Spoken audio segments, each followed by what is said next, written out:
옆에 있는 분들 한 번 더 인사하겠습니다. 사랑합니다. 진심으로 축복합니다.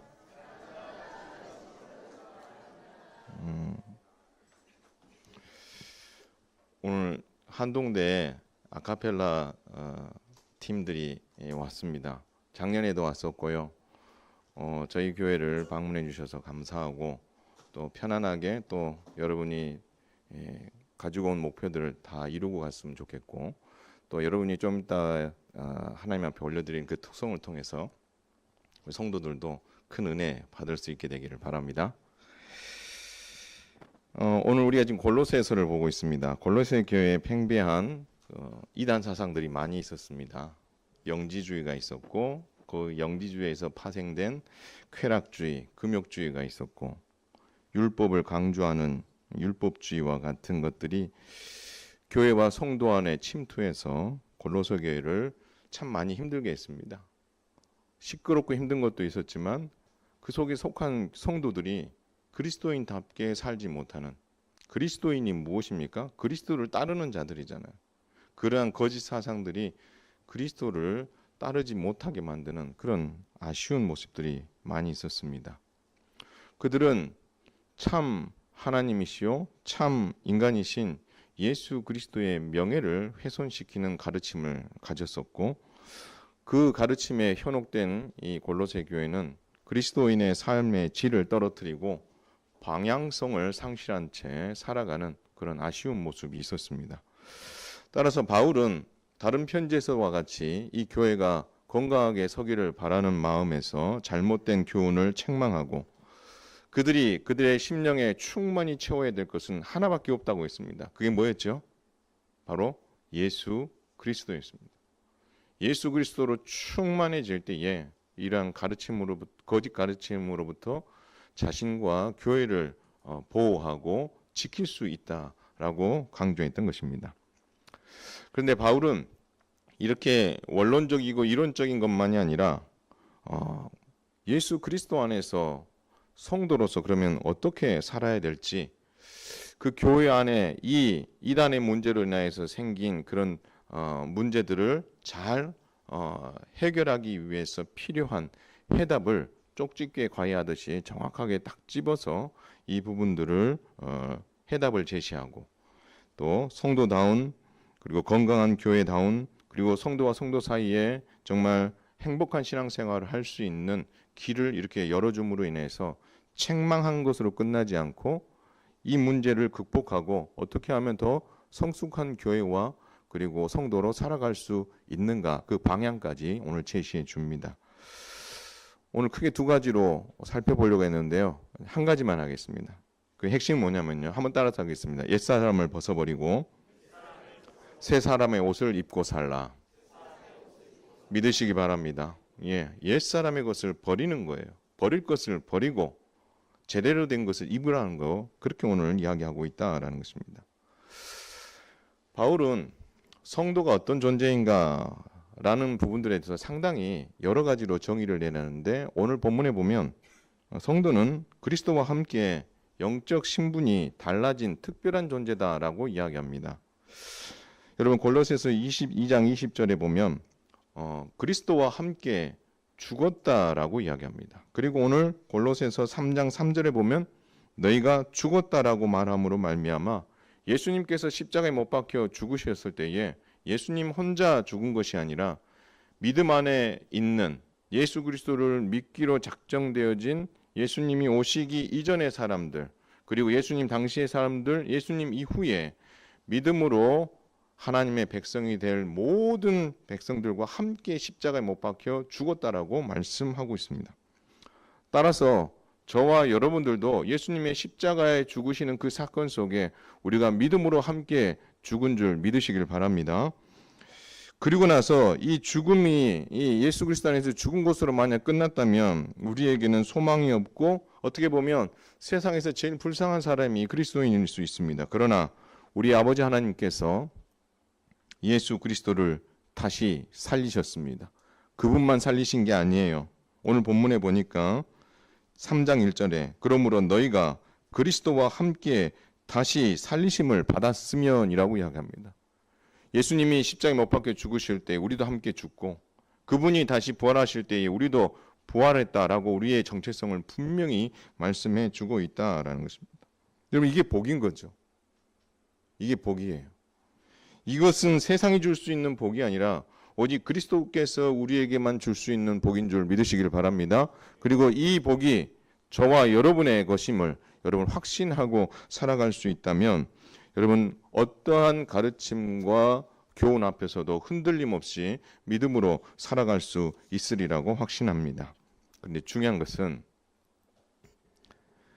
하나님께서는 성도들이 예수 그리스도 안에 있는 이 복, 아까 말씀드렸던 함께 죽고 함께 부활함으로 그리스도와 한 몸이 되어진 이 복을 받은 것으로 머물러 살기를 하나님께서는 원하지 않는다라는 것입니다. 오히려 세상 속에 들어가서 더 파이팅하는 믿음 생활, 땅에 살지만 하늘에 소망을 두고 살아가는 그 당당함을 우리 하나님께서는 바라고 계셨다라는 것입니다.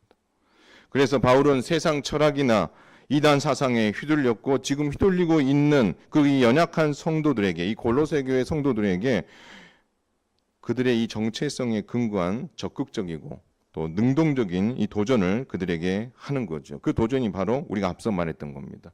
옛사람과 그 행위를 벗어버리고 새 사람을 입은 자답게 살라라고 말씀하고 있다라는 것입니다. 그렇다면 옛사람을 버리고 새 사람을 입은 자답게 행동하며 살아가는 것이 무엇인가? 여러분, 오늘 바울은 그것을 첫 번째 뭐라고 했냐면 위의 것을 찾고 생각하며 땅의 것을 생각하지 않는 것이다 라고 말하고 있습니다. 한번 따라서 하겠습니다. 위의 것을 생각하자. 한 번 더 따라서 합니다. 땅의 것을 버리자. 왜 위의 것을 찾으라고 이야기했을까요? 위에 뭐가 있기에? 눈을 들어보면 위에 하늘밖에 없는데 위에 뭐가 있기에 위의 것을 찾으라고 하고 위의 것을 생각하라고 이야기하는 겁니까? 오늘 본문이 말합니다. 바로 우리가 함께 죽고 함께 부활하여 새 사람이 되게 하신 예수 그리스도께서 부활하신 것으로 끝난 것이 아니라 승천하셔서 하나님 보좌 우편에 앉아 계시기 때문이다라고 말하고 있는 거예요. 우리가 이 땅을 살아가면서 땅을 벗삼아 살아가지만 우리가 소망을 두고 우리가 바라봐야 될 것은 우리를 죽음의 자리에서 부활의 자리로, 생명의 자리로 이끄시고, 그리고 그분이 우리와 함께 하나님 보좌 우편에 앉으셔서 지금도 교회를 다스리시고 성도를 다스리고 계시는 그분을 바라보는 것이 그리스도인의 삶이다라고 말하고 있다라는 것입니다. 우리가 예수 그리스도께 속해 있으며 지금도 그리스도께 통치받고 있는 하나님의 백성이라는 사실을 잊지 말고 살라라는 것입니다. 우리의 본연의 정체성이 뭐냐라는 겁니다. 땅을 밟고 산다고 해서 땅에 속한 자가 아니라 하늘에 속한 자다라는 것을 잊지 말라라고 말하고 있는 것입니다. 더 나아가서 여러분, 땅의 것을 왜 버려야 됩니까? 땅의 것을 버려야 되는 이유는 땅의 것, 세상의 것은요, 일시적이고 나중에 다 사라질 것들이에요. 그렇기 때문에 우리가 땅의 것에 너무 연연하고 그것이 삶의 목표가 되어서는 안 되는 이유가 바로 여기 있다라는 것입니다. 돈 좋습니다. 그러나 돈은 우리가 죽음과 함께 이 땅에 다 내려놓고 가야 되는 거예요. 여러분이 많이 가지고 싶어하는 땅, 좋은 차, 뭐 여러 가지 것들이 있겠죠, 그렇죠? 그런 것들 여러분 죽음과 함께 이 땅에 다 두고 가는 거예요. 그래서 땅의 것을 우리가 땅의 것에 매여 있지 않고 땅의 것을 버려야 되는 이유는 바로 이 땅의 것은 일시적이고 나중에는 다 사라질 것이기 때문에 그렇습니다. 예수님께 한 젊은 돈 많은 관원이 찾아왔습니다. 어떻게 하면 영생을 얻을 수 있습니까? 라고 물었죠. 그랬더니 주께서 말씀하십니다. 계명 잘 지키면 된다 그랬습니다. 10계명. 그랬더니 이 관원이 뭐라고 대답했죠? 주님, 내가 이거는 어렸을 때부터 다 지켰습니다. 이렇게 이야기했죠. 그때 예수님께서 이 사람의 가장 약한 부분을 탁 집어내십니다. 뭐라고 했죠? 네가 가지고 있는 돈을 가난한 자들에게 어떻게 해요?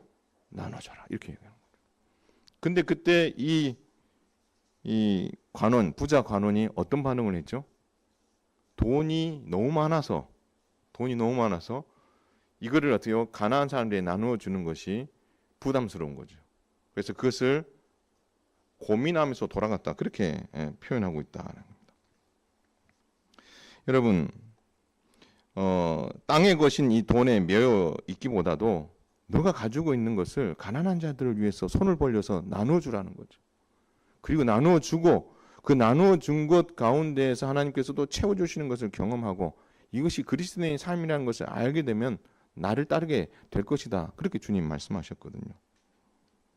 그러시면서 땅의 것을 풀어 나누면 하늘에 그 보화가 쌓이는 하나님의 나라를 원리를 알려주신 거죠. 그렇게 네가 나누어서 베풀면 이것이 가난한 자들에게도 유익하지만 이것이 다 어디 쌓인다는 거예요? 하늘의 보화로 쌓인다라고 말씀해 주는 거죠. 근데 그것을 이 부자 관원은 깨닫지 못한 거예요. 그래서 땅의 것을 생각하고 메워서 그것을 결국 놓지 못하고 결국 그리스도를 떠나는 그런 아쉬운 모습을 보여준 거죠. 땅의 것을 찾고 생각하는 것은 땅의 교훈을 따르는 것이고 위의 것을 찾고 생각하는 것은 예수님의 교훈을 따르는 것입니다. 세상의 방식을 따르는 것이 아니라 그리스도의 방식을 따르는 거예요. 누가 나누어주면 거기에 채워줄 것이라는 이 기독교적인 어떤 가치관대로 살았을 때 이게 유익하리라고 누가 생각하겠어요? 내가 돈을 모으고 더 모아서 내 것을 자꾸 쌓아야 내 것이 더 많아질 거라고 생각하는데 우리 하나님께서는 예수님께서는 그렇게 말씀하지 않으세요. 너가 가지고 있는 것을 어떻게 해요? 나누어 주면 그 빈자리 하나님께서 채워주실 뿐만 아니라 하나님께서 원하시는 이 삶의 원리를 네가 경험하면 정말 이 돈을 그리스도인답게 정말 제대로 쓰므로 말미암아 하나님께 영광이 되는 삶을 네가 살 수 있다. 돌려 이야기하면 네가 돈의 노예가 되지 아니하고 돈을 다스리면서 이것을 통해서 하나님께 영광을 올려드릴 수 있다. 그 얘기를 지금 하고 있는 거죠. 이 땅의 일시적인 거지만 그 일시적인 것을 하나님 나라의 원리대로 사용해서 멋지게 그 결과물을 하늘의 그 보화를 우리의 보화를 하늘에 이렇게 쌓아둔다면 이 얼마나 멋진 일입니까? 그런데 이 세상 사람들이 그렇게 살아가지 못한다라는 것을 말씀해 주고 있는 거죠. 성도는 이미 십자가에서 예수님과 함께 죽음으로 땅의 것도 땅에 완전히 어떻게요? 묻은 거거든요. 정리했거든요. 근데 자꾸 우리는 어때요? 땅의 것을 따르려고 하고 그것이 더 좋아 보여서 거기에 매여 사는 인생들이 많이 있다라는 것입니다. 그래서 바울은 말합니다. 이런 옛사람의 것을 벗어버리고 새 사람으로 옷 입은 사람답게 살라라고 말씀하고 있다라는 것입니다. 여러분, 옛사람을 버린다. 옛사람의 행위를 버린다. 이것이 무엇을 의미하냐면 오늘 본문에 보니까 땅에 있는 지체를 죽이는 것이라고 이야기합니다. 땅에 있는 지체, 옛사람이 추구하는 것들은 버릴 것밖에 없다라고 말합니다. 그것에 무엇이 있습니까? 오늘 본문에 보니까 음란과 부정과 사욕과 악한 정욕과 탐심이 있다라고 이야기합니다. 여러분, 이 바울의 가르침이 단순히 이 바울 시대에만 이야기한 겁니까? 그렇지 않습니다. 구약의 제사장 나라 백성들에게도 하나님께서는 분명히 이것을 요구하셨고 거룩한 제사장 나라 거룩한 백성으로서 어떻게 살아가야 될지 이 거룩을 충분히 우리 하나님께서는 구약 백성들에게도 가르쳐 주셨고 예수님께서도 우리를 향하여 뭐라고 부르십니까? 그리스도인이라고도 부르지만 우리를 향하여 두 자로 뭐라고 부릅니까? 성도라고 부르잖아요. 왜 성도입니까? 거룩한 백성으로 살아가라 그 말 아니겠어요? 그렇죠? 그렇다면 거룩한 백성으로 산다는 것은 땅의 것에 가치를 두지 아니하고 땅의 것을 어떻게 해요? 버리고 죽이는 일들을 하며 살아가는 인생이 바로 그리스도인의 삶이다라고 말하고 있다라는 것입니다. 여러분, 땅에 있는 지체를 죽이는 것은 예수님을 믿기 전에 죄 가운데 있던 삶의 방식을 따르는 것이 땅에 있는 것을 따르는 삶이다라고 오늘 주님은 말씀하고 있고 그것을 더러운 옷을 벗어버리듯이 벗으라라고 말씀하고 있습니다. 여러분 오늘 7절 한번 보겠습니다. 자, 7절에 한번 보겠습니다. 7절 앞부분에 이런 말이 있어요. 너희도 전에 그 가운데 살 때에 여러분 그 가운데란 말이 어디에 살 때요? 너희가 예수님을 믿기 전 땅에 있는 지체를 가지고 땅의 것이 가장 소중한 줄 알고 따르며 살아가는 그때가 있었는데 그때의 것을 어떻게 해요? 너희가 버려야 된다라고 말하고 있는 거예요. 여러분 그 죄 가운데 살 때의 그 모습들은 어떤 모습을 말하고 있냐면요. 여기서 그 가운데 살 때라는 이 표현은 과거의 행동이 계속해서 반복되는 것을 말하고 있어요. 그래서 죄 가운데에서 늘 죄를 능동적으로 그리고 습관적으로 행하며 살아왔던 때가 있다라는 것입니다. 그게 언제라는 거예요? 예수님 믿기 전이라는 거예요. 근데 예수님 믿고 나서 옛사람의 것을 버렸는데도 불구하고 옛사람의 것을 계속 따르는 삶은 결국 죄 가운데 있었던 시대의 삶을 그대로 따르는 것과 별반 다르지 않다라고 말하고 있다라는 것입니다. 8절을 한번 보겠습니다. 이제는 너희가 이 모든 것을 벗어버리라라고 합니다. 뭘 벗으라고 합니까? 분함과 노여움과 악의와 비방과 부끄러운 말들을 버리라고 합니다. 우리가 이런 것으로부터 버리는 삶이 땅의 것을 세상의 것을 버리는 그런 삶이다라고 우리에게 말하는데요. 바울은 9절에 보면 더 심각한 말을 합니다. 옛사람과 그 행위를 벗어버리고, 목사님 앞에서도 벗어버리고 8절도 벗어버리고 9절도 벗어버리고 다 벗어버린다는 말로 표현되어 있는데 뭘 더 강조했단 말입니까? 이렇게 볼 수 있어요. 그렇죠? 근데 여러분 8절에서 쓰여진 헬라어 단어와 9절에서 헬라어 단어는 다릅니다. 8절에서 쓰는 헬라어 단어는 말 그대로 벗어버리는 의미를 가지고 있고요. 9절에서 말하는 벗어버린다는 말은요. 좀 달라요. 뭘 의미하냐면 자기 자신으로부터 완전히 분리시키는 거예요. 적당하게 붙들고 살아가는 것이 아니라 완전히 이것을 어떻게 해요? 내 것에서 떼어내는 거예요. 달리 말하면 완전히 그 무장을 해제시키는 거예요. 죄 가운데 있었던 삶의 그 패턴들과 그 모든 것들을 어떻게 해요? 완전히 떼내는 것을 말하고 있어요. 그러므로 말미암아 우리가 옛사람의 옷을 벗어버리는 그 사람들은 그저 그냥 세상 사람들과 살아가는 그 방식대로 비슷비슷하게 살아가면서 조금 더 나은 어떤 삶 정도가 아니라 우리가 죄 가운데 있었던 옛 모습의 그 모습들을 어떻게 해요? 다 벗어버리는 정도가 아니라 그 모든 것들을 다 내 몸에서 분리시키고 완전히 거기에서 해제시켜서 죄와 정말 짝하지 않고 살아가는 인생으로 살아가는 것이 바로 옛사람과 그 행위를 벗어버리는 삶이다라고 말씀하고 있다라는 것입니다. 더 나아가서 그렇게만 사는 것이 아니라 새 사람을 입은 자답게 행하며 살아라라고 말씀하고 있습니다. 10절에 보면은요. 새 사람을 입었으니 이는 자기를 창조하신 이의 형상을 따라 지식에까지 새롭게 하심을 입은 자이니라. 여러분이 예수님을 믿음으로 말미암아 구원받았고 새 사람의 옷을 입었다 이 말은 여러분의 지식 세계와 여러분의 심령까지 예수 그리스도로 가득 차게 되었다라고 말하고 있음으로 인해서 완전히 새로운 삶을 살아갈 수 있는 길이 열리게 되었다라고 말씀하고 있어요. 이것은 예수님을 믿는 누구도 예외일 수 없다라고 말하고 있고 새 사람을 입은 사람, 옷을 입은 사람답게 살아가는 것이 성도의 삶이다라고 말씀하고 있다라는 것입니다. 그럼 여러분 왜 이런 이야기를 했을까요? 골로새 교회 안에 여러분 이단 사상이 들어왔어요. 이단 사상에 젖어 있는 사람도 있고 이단 사상에 젖어 있지 않고 그것을 믿음으로 신앙을 지키려고 하는 사람들도 있어요. 여러분 그 둘 사이가 한 공동체 안에 있다라고 했을 때에 이 교회가 평안하고 든든하게 서가겠습니까? 시끄러웠겠습니까? 시끄러웠겠죠. 당연히 시끄럽죠.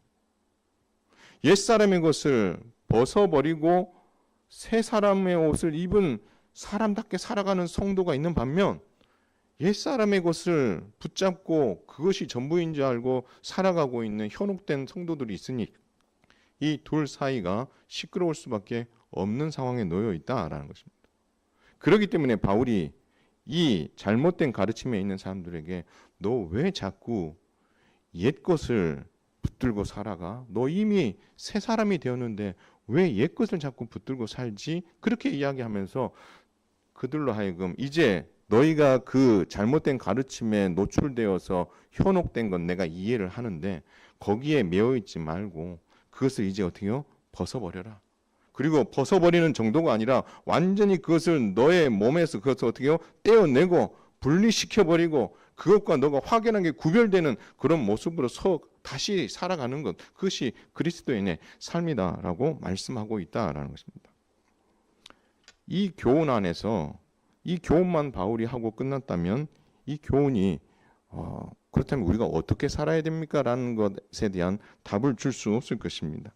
그러나 바울은 이 가르침 이후에 그렇다면 어떻게 지금 골로새 교회가 이렇게 힘든 상황에 놓여 있는 교회가 다시 건강한 교회로 설 수 있느냐라고 했을 때에 그 해답을 12절에서 15절에 우리에게 제시해 주고 있다라는 것입니다.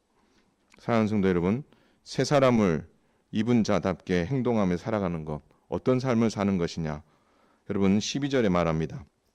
하나님이 택하사 거룩하고 사랑받는 자처럼 긍휼과 자비와 겸손과 온유와 오래 참음을 옷 입어야 한다라고 말씀하고 있습니다. 여러분 여기에 나와 있는 긍휼과 자비, 겸손과 온유, 오래 참음은 누가 가지고 계신 마음입니까? 예수 그리스도가 가지고 계신 마음이에요. 온유하고 겸손하심의 대명사이신 예수님이 가지고 계신 그 마음인데 그 마음을 뭐 하라는 거예요? 품으라라고 말하고 있다라는 것입니다. 그래서 이 마음은 성도 사고 안에 정말 실천해야 될, 절대적으로 반드시 실천해야 될 마음이고 간직해야 될 마음이다라고 말씀하면서 이 마음이 근간이 되어야 이 골로새 교회가 처해 있는 이 어려운 상황들을 넉넉히 이길 수 있다라고 말씀하고 있습니다. 그렇다면 어떻게 이겨나갈 수 있느냐? 한번 보겠습니다. 누가 누구에게 불만이 있거든 서로 용납하여 피차 용서하되 주께서 너희를 용서하신 것 같이 너희도 그리하라라고 말씀합니다. 여러분 신앙생활을 하다 보면 마음이 찰떡같이 이렇게 잘 맞아서 행복하게 신앙생활하는 경우도 있고 그렇게 마음이 잘 맞는 성도들도 있습니다. 그런 사람들이 더욱더 많아지면 신앙생활이 하기에 행복하죠. 근데 여러분 골로새 교회는 그런 상황은 아니겠죠.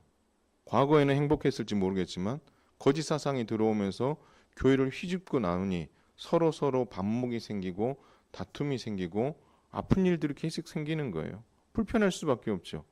그러니 서로의 관계가 깨질 수밖에 없고 서로 이 불편함은 지금 계속해서 지속되고 있다라는 것을 볼 수 있는 거죠. 그러니 서로에게 불만이 생길 수밖에 없고 불만이 쌓여서 결국에 터지게 되면 이제 교회가 시끄러워지고 다툼으로까지 이어지는 그런 상황에 놓여 있게 되었다라는 거죠. 여러분 이런 상황들이 골로새 교회만 있었겠어요? 이 땅에 있는 한국 교회와 우리 교회 안에도 있을 수 있어요. 하나님 나라와 교회를 위해서 또 교회에 속한 여러 모임을 통해서 여러분들이 헌신하고 수고하게 됩니다. 여러분 그러할 때에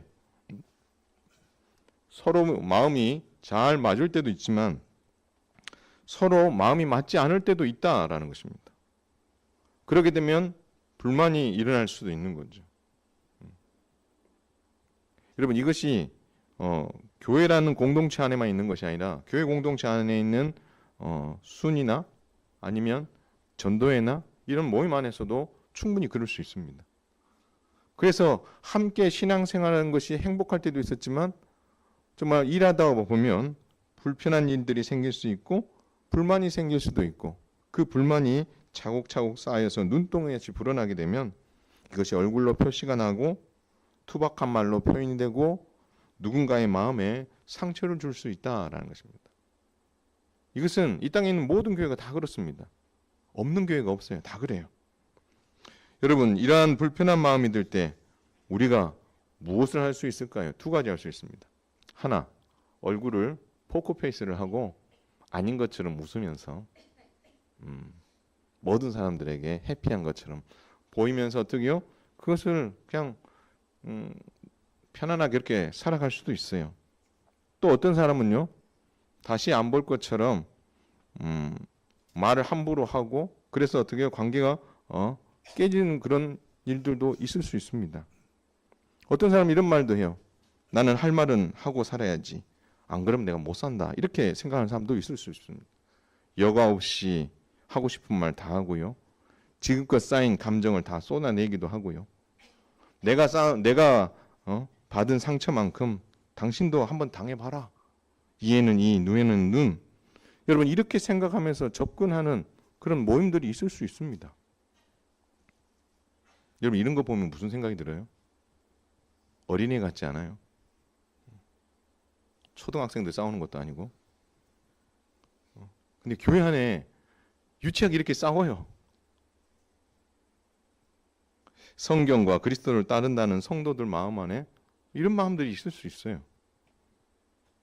여러분, 그러면 포커페이스를 해도 마음이 불편하고 불편함을 토해내도 어떻게 해요?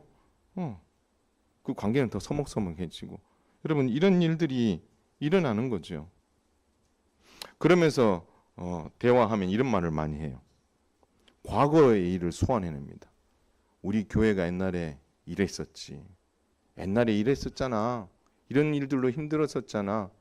여러분, 이게 좋은 일들이 계속 있을 때는 이런 이야기가 별로 안 나오는데요. 불만이 나오고 불평이 생기면 옛날에도 있었지, 옛날에 이런 적 있었지 하면서 옛날 일을 자꾸 소환해내요. 이것으로 인하여서 작은 일이 큰 일로 번지게 되고 결국 교회가 힘들어지는 일들이 생길 수 있다라는 것입니다. 여러분, 이 일은요, 교회 안에서만 그렇지 않습니다. 부부 사이에도 그래요.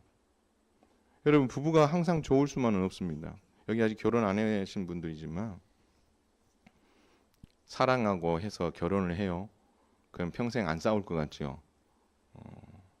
많이 싸웁니다. 저는 그래서 결혼 강의를 하면은요, 이런 말을 해요. 죽도록 싸우라고 합니다. 죽도록 싸워야 서로가 뭐가 다른지를 알고 뭘 조심하고 뭘 끝까지 숨기는 게 아니고 그렇게 서로를 깊이 알아가라 그 말인 거죠. 그렇게 해야 어떻게 해요? 그 관계들이 더 돈독해질 수 있는 거죠. 근데 여러분, 부부 사이도 마찬가지요. 행복하고 좋을 때도 있어요. 근데요, 어려운 일이 생길 때도 있어요. 자, 여러분, 이런 어려운 일이 생길 때에 우리는 다투기도 합니다. 근데 그 다툼은 어떻게 보면 아주 작은 것에서 시작돼요. 그래서 그 이제까지 내가 사랑하는 남편, 내가 사랑하는 아내가 가지고 있었던 그 불만들을 다 말 못하니까 꾹꾹 누르고 있다가 한번 작은 일에 그것이 소환 이게 말로 나오게 되고 이것 때문에 이제 다툼이 일어나면서 여기서 하지 말아야 될 게 하나가 있어요. 뭔지 아십니까? 과거의 일을 소환하면 안 되는데 과거의 일을 또 소환하는 거예요. 과거의 일을. 옛날에 잘못했었고 잘못했던 부분에 대해서 미안하다고 화해하고 내가 용서를 구하고 용서함 서로 이제 용서한 걸로 이미 끝난 이야기인데도 불구하고 이것과 연관을 시켜서 과거의 일을 그냥 끄집어내는 거죠. 우리 여자분들 제일 많이 하는 것 중에 내가 임신했을 때 당신이 어떻게 했다 뭐 이런 이야기 있잖아요. 30년, 20년을 살아도 그때 이야기를 자꾸 끄집어내시거든요. 비슷한 일. 근데요, 참 남자들도 둔해요. 남자들도 둔한 게 뭐냐면 맨 비슷한 일들을 매 자꾸 실수하면서 이거 문제거리를 만들거든요. 그러니까 이제 이 부인들이 얼마나 속이 상하겠어요. 그러니까 언제 그 이야기를 끄집어내요? 과거의 비슷한 일을 또 가져와가지고 당신 옛날에도 이랬지 이러면서 과거를 막 끄집어내는 거죠. 그러면 어떻게 합니까? 이 부부 사이가 작은 일로 이렇게 다툰 게 이게 큰 일로 번지면서 이제 문제가 심각해지는 일들이 생기는 거죠. 교회 일도 마찬가지고요. 가정 일도 마찬가지고 부부 일도 마찬가지요. 부모가 자식을 훈계할 때도 마찬가지예요. 그 팩트만을 가지고 그 사건만을 가지고 훈계해야 되는데 너 옛날에 하면서 어떻게 해요?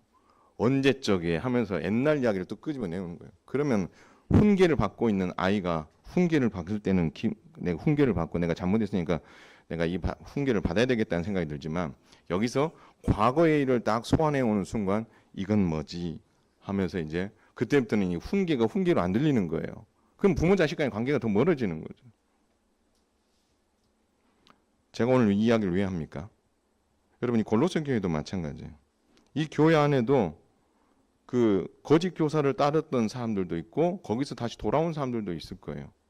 또 신앙을 굳건히 지킨 사람들도 있을 거예요. 이 두 부류가 한 공동체 안에 있는 거예요.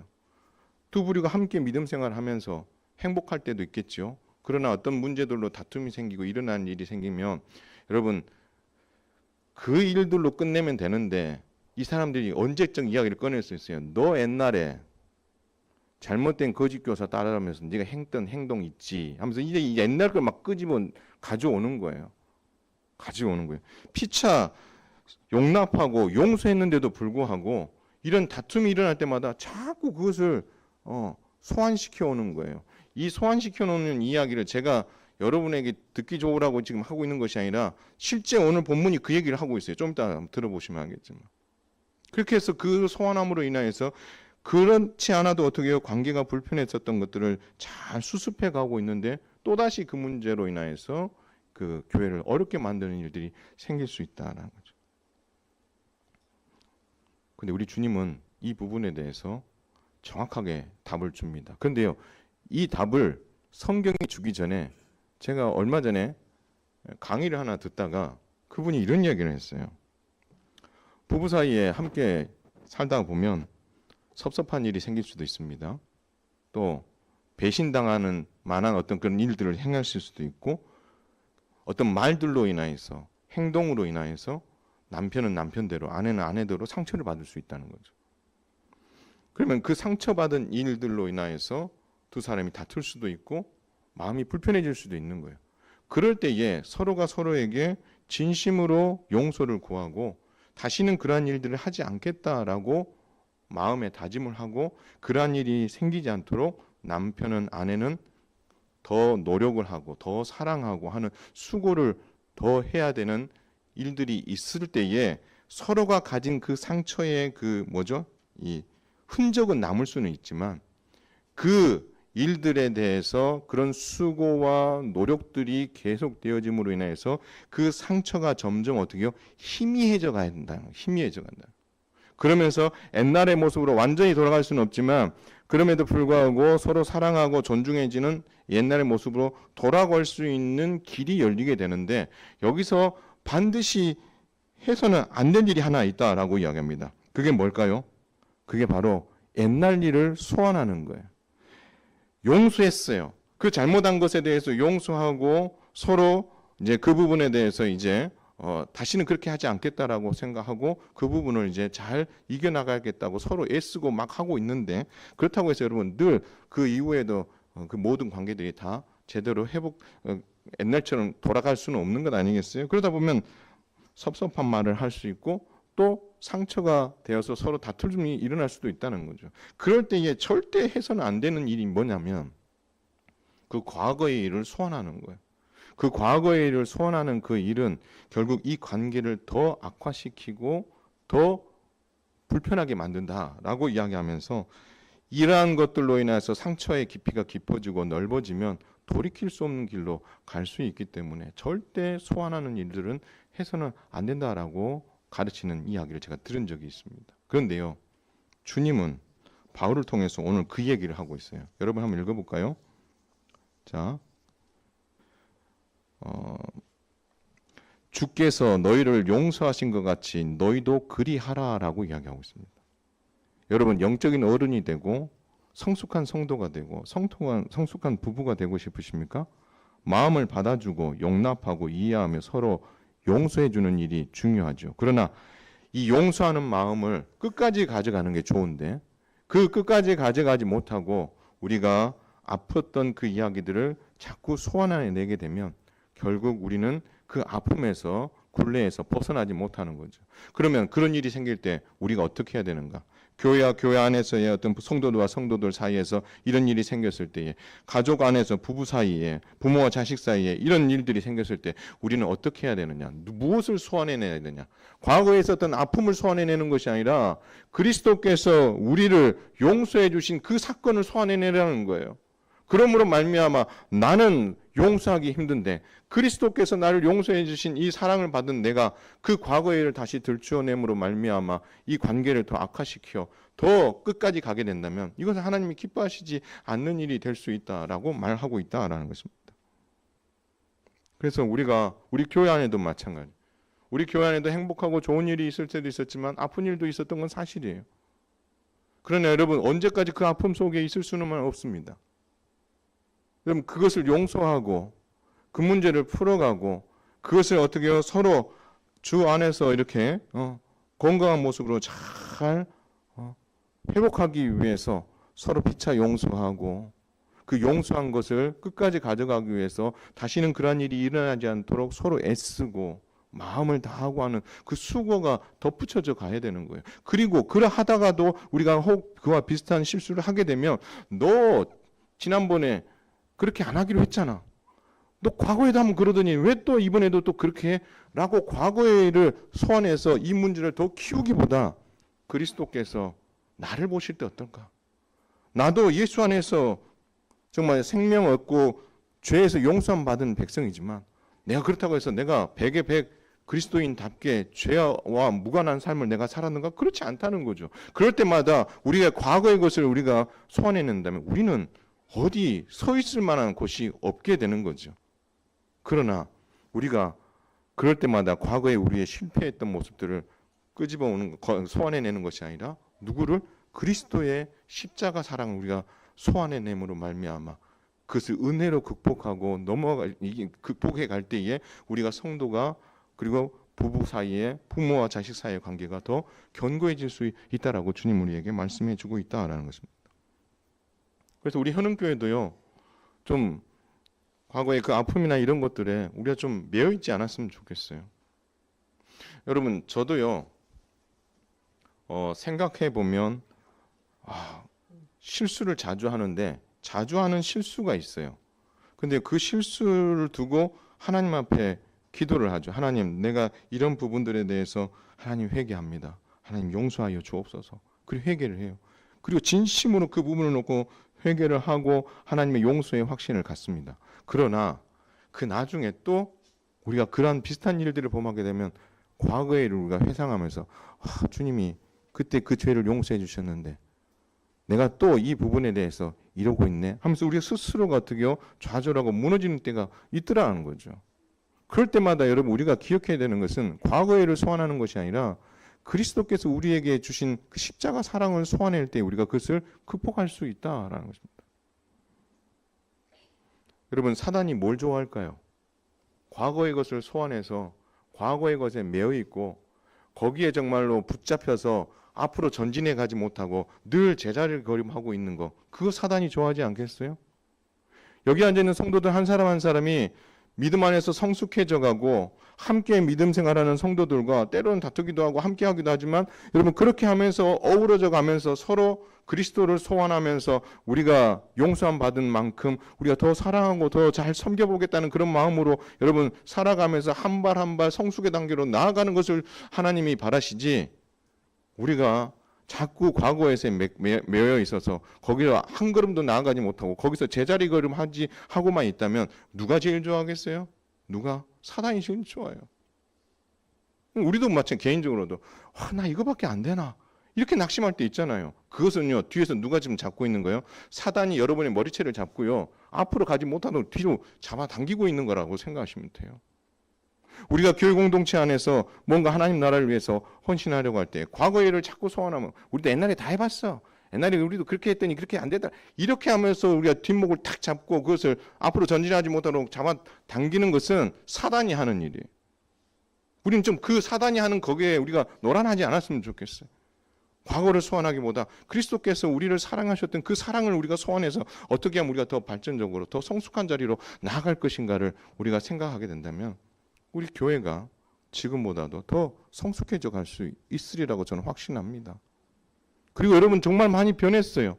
너무 많이 성숙해졌고요. 여러분들의 신앙의 성숙도가 많이 높아진 게 사실이에요. 그러나 그 사실과 더불어 우리가 과거의 그 아픔들을 계속해서 소환한다면 우리는 더 이상 거기서 앞으로 나가지 못하고 계속해서 멈칫하는 그 자리에 맴도는, 다람쥐 책밖에 돌지 그 자리에 돌 수밖에 없는 그러한 신앙생활을 우리가 할 수밖에 없다면 우리 결단해야 되겠죠. 하나님, 우리가 그런 상황에 놓였을 때 그리스도를 생각하게 해주십시오. 과거에 우리가 매여서 그것을 소환해냄으로 말미암아 거기에 매여 있어서 앞으로 단 한 발도 전진하지 못하는 그런 인생이 아니라, 그런 일들이 올 때 여러분이 하셔야 될 게 있어요. 기도하셔야 돼요. 나사렛 예수 그리스도의 이름으로 명하노니 우리를 한 발자국도 앞으로 나가지 못하게 하는 사단의 권세는 떠나갈지어다. 여러분 선포하셔야 돼요. 그건 선포할 문제예요. 우리는 그것에 매여 있을 문제가 아니라 우리는 그건 선포해야 돼요. 하나님, 내가 신앙 안에서 더 성숙하려고 하는데 나를 뒤에서 붙잡고 있는 이 문제들을 내가 예수 그리스도의 이름으로 명하고 선포하오니 하나님 제거하시고 떼어내 주옵소서. 하나님 우리 교회가 더 성숙하고 더 믿음의 깊은 자리까지 나아가려고 하는데 옛 것으로 인해서 우리가 자꾸 발목 잡히고 있고 뒤에서 누군가 잡아당기는 그 잡아당김에 우리가 거기 신경 쓰여서 거기에 자꾸 매여 있음으로 말미암아 우리가 한 걸음도 나아가지 못하고 있다면 대적하셔야죠. 하나님 우리 현흥교회에 붙잡고 있는 이 모든 악한 것들은 나사렛 예수의 이름으로 명하노니 떠나갈지어다, 끊어질지어다, 제거될지어다.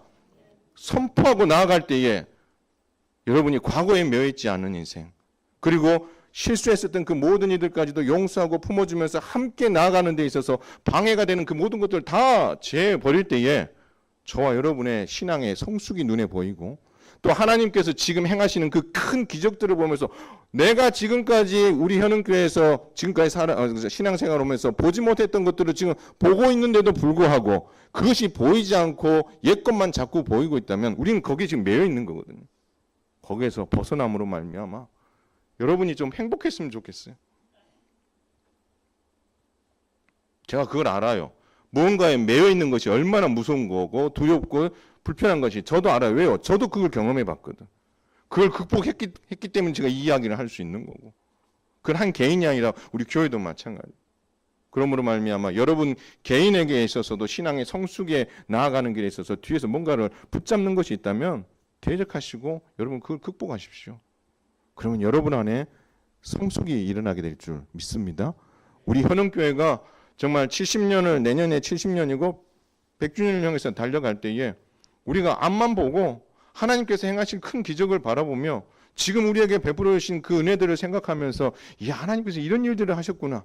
앞으로 하나님께서 어떤 일을 더 행하실 것인가. 그것에 대한 기대감을 가지고 그리스도를 바라보면서 달려가는 것. 그것이 우리가 지금 해야 될 일이지.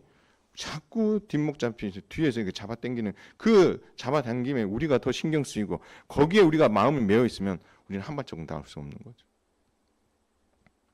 어느 자리에 서 계시렵니까? 저와 여러분이 끊어낼 것들을 끊어내고 대적할 것을 대적하고 우리가 바라볼 것을 바라보고 오직 그리스도와 위의 것을 바라봄으로 말미암아 넉넉히 주 안에 성숙하고 온전한 성도로 서갔으면 좋겠어요.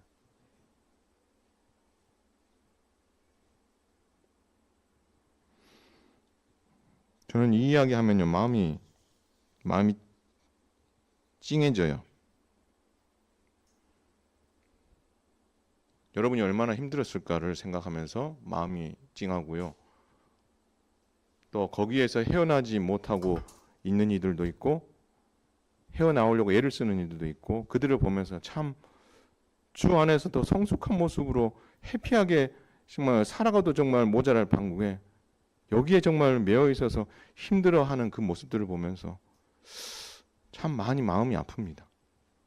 여러분 안에 정말 더 성숙한 자리로까지 나아감으로 말미암아 정말 오늘 주께서 우리에게 말씀하신 것처럼 주께서 너희를 용서하신 것 같이 너희도 그리하라는 이 말씀에 우리가 귀 기울임으로 말미암아 함께 신앙생활하면서 옛것을 소원하기보다 그리스도의 사랑을 소원해서 덮어주고 또 만져주고 위로해주고 격려해주고 그렇게 하면서 서로 함께 손잡고 갈 수 있는 그런 행복한 교회.